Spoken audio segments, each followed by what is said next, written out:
अभी मैं 32 वर्ष की हूँ, लेकिन देखने में 40 की लगती हूँ।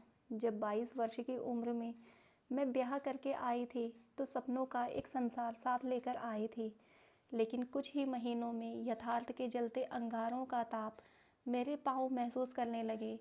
मेरी दुनिया झाड़ू पोछा बर्तन कपड़े और किचन में सिमट गई। मुझसे सबको अपेक्षाएं थी जिन्हें पूरा करना मेरा कर्तव्य था, लेकिन मेरे प्रति किसी का कोई दायित्व नहीं था। खाना कपड़ा मिल रहा है, रहने के लिए अच्छा खासा मकान है, खाता पीता घर है, क्या कमी है। जब मैं पहली बार प्रेग्नेंट हुई तो पति तवज्जो देने लगे, सास बलाइयाँ लेने लगी। अब इस घर का वारिस आ ही जाएगा। मन्नत मांगने मुझे रूहानी बाबा की मजार ले जाया गया।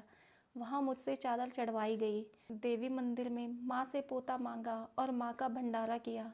गुरुद्वारे जाकर अरदास भी की और लंगर भी छकाया।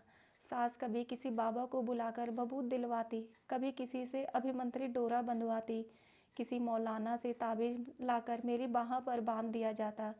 यह सब देखकर मैं बुरी तरह घबरा गई कि अगर मेरा बेटा नहीं हुआ, या उनकी भाषा में कहूँ तो अगर मैंने उन्हें वारिस नहीं दिया तो मेरी क्या गत बनेगी, इसका सहज ही अंदाज़ा लगाया जा सकता है।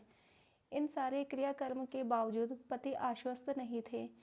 वे अपने विश्वसनीय डॉक्टर के संपर्क में थे। सोनोग्राफी करवाकर गर्भ में पल रहे भ्रूण का लिंग मालूम करवाना चाहते थे। अच्छी खासी रकम देकर डॉक्टर ने कहा, जय माता दी, देवी माँ का आशीर्वाद है। अब नई समस्या आ खड़ी हुई कि इस देवी से कैसे छुटकारा पाया जाए।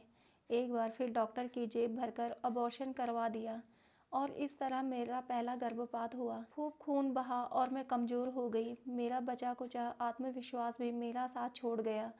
बाद के वर्षों में जब ऐसा तीसरी बार हुआ तो डॉक्टर ने कहा कि रिस्क है और आगे से अब नहीं होगा।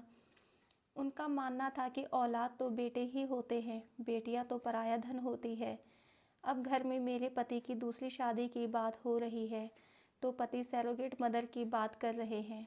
मैं डरी डरी सहमी सहमी जी रही हूँ। शरीर पूरा निचुड़ चुका है। कभी कभी तो ऐसा लगता है कि इस नरक से भाग जाऊँ। कहाँ कोई भी जगह इससे बेहतर होगी। भाग सपना भाग, अब तेरा यहाँ गुजारा नहीं और अपमानित और जलील होकर जीना संभव नहीं। अब बस भागना ही अंतिम विकल्प था और मैं भाग आई।